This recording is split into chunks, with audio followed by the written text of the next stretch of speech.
In this short video, we will look at two examples of finding average rate of change, or slope, on a given interval. Before we go any further, I want to make a note on interval notation. Again, this says find the average rate of change, which is the slope, on the interval 2 to 7. In other words, from my first x value of 2 out to my second x value of 7. We want to find the average rate of change. And the function is f of x equals x squared plus 3x minus 4. It's sketched here, and we will find the ordered pairs first, and then we'll talk a bit more about how it relates to the graph. So I need two ordered pairs. That's my goal. Two ordered pairs. So my first ordered pair I can find by evaluating f of 2, and that is 2 squared. Notice I wrapped the 2 in a pair of parentheses, plus 3 times 2 minus 4. 2 squared is 4, plus 3 times 2 is 6, minus 4. We get that f of 2 is 6. In other words, the ordered pair 2, 6 is one of the ordered pairs that we will use to find the average rate of change. And the reason I evaluated f of 2 is because 2 was my left bound on the interval. To find my second ordered pair, I'll evaluate f of 7. f of 7 is 7 squared plus 3 times 7 minus 4. That is 49 plus 21 minus 4. That is 70 minus 4, or 66. And so f of 7 is 66, which means that my second ordered pair that I'll use is 7, 66. My input is 7, my output is 66. Now let me go over to the graph and show where those occur. So you're going to have to ignore the scale here, all right? But when we're saying that when x is 2, my y value is 6. When my input's 2, my output is 6. So that's the ordered pair 2, 6. And when x is 7, my output is 66. And so that's the ordered pair 7, 66. Now we've done an awful lot of work. We still have not found the slope.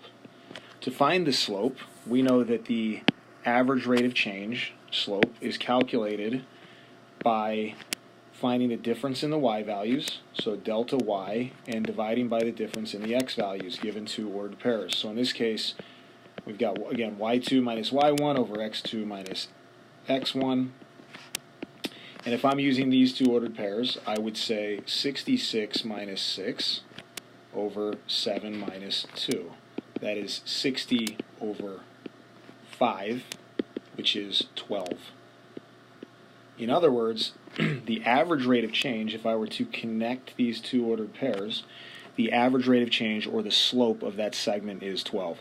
Because this slope is positive, because it's greater than 0, that tells me that the function is increasing on that interval. And last thing I'll say is that notice we used function notation over here. F of x is equal to, we could have just as easily said y is equal to.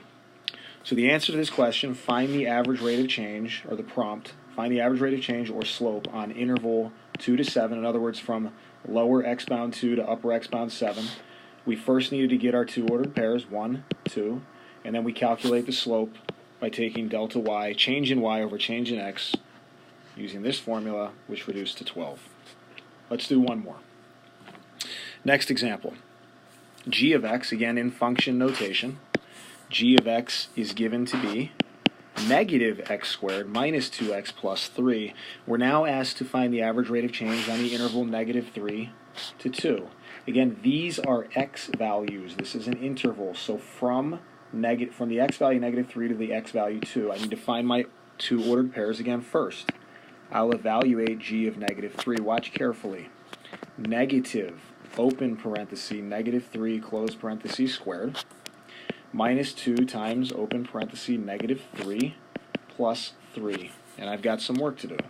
Order of operations says I need to square that negative 3 first. Negative 3 squared is 9, but then when I multiply by that negative 1, I get negative 9, plus 6, plus 3. Negative 9 plus 6 plus 3 is 0. And this tells me that the ordered pair, the first ordered pair, has an input of negative 3 and an output of 0. So it is negative 3, 0. Second ordered pair, I need to evaluate the upper bound of the x values, which is 2. So g of 2 is negative 2 squared minus 2 times 2 plus 3. I'll square my 2 first, I get 4, and then I'll multiply by negative 1, so that's negative 4 minus 4 plus 3. That's negative 8 plus 3, which is negative 5. And so my ordered pair has an input of 2 and an output of 5. Negative 5. So 2, negative 5. Jumping over to the plot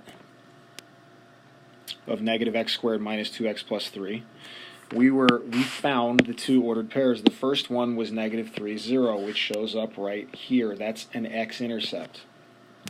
The second one was 2, which would be over here somewhere, and then negative 5, so that's my second ordered pair. If I connected those ordered pairs, the average rate of change on the interval from, again, an x value of negative 3 out to an x value of positive 2, the average rate of change is the slope of that segment. We calculate slope by using these two ordered pairs, which we just found. And so here we go. Slope, average rate of change, is equal to negative 5 minus 0 over 2 minus negative 3. That's negative 5 over 2 plus 3 is 5. That's negative 1. And as I mentioned earlier today in class, if you had reversed the order, you would have still gotten negative 1. Watch. Average rate of change is, instead of negative 5 minus 0, I'm going to do 0 minus negative 5. So 0 minus negative 5 over negative 3 minus 2. Negative 3 minus 2. That gives me 0 plus 5, which is 5 over negative 5, which is still negative 1. And we should expect to get the same slope, because the slope of that line is negative 1 no matter what, whether you use this as your first ordered pair and this is your second, or this is your first ordered pair and this is your second.